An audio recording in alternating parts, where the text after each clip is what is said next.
Since the war in Israel began in November, we have seen an escalation of the U.S. military engaging in battles throughout the Middle East.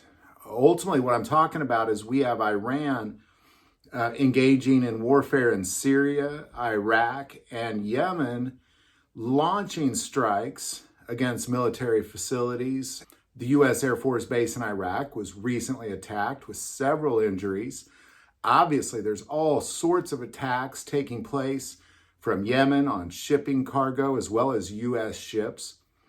And the U.S. is engaging back. And I think it's important to have this conversation because we're kind of in the U.S. acting like we're not engaged in a war.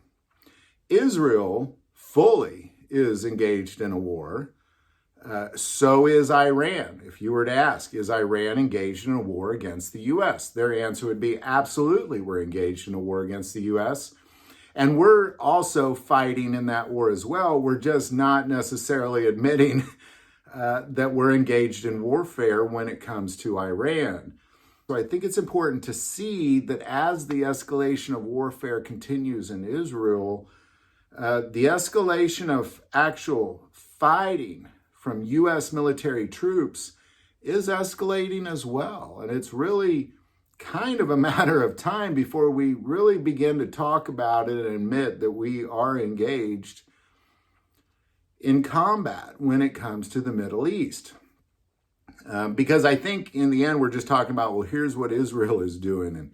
And then there's these little attacks from Houthi rebels in Yemen. But it's a much bigger picture than that. When U.S. Air Force bases are being attacked, U.S. military troops around Iraq are being attacked, U.S. military ships are being attacked, and all from the same people, all of it from the same people, and all of this began when the war in Israel began in November, and we're just seeing an escalation of it. So we have to come to the realization that we are in this.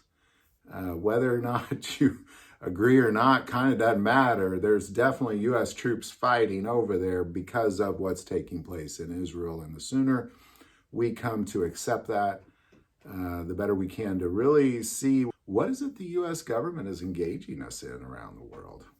Any thoughts or insight, definitely put that below. Would like to take a moment, say if you feel called to support this channel on Patreon, that link is also below.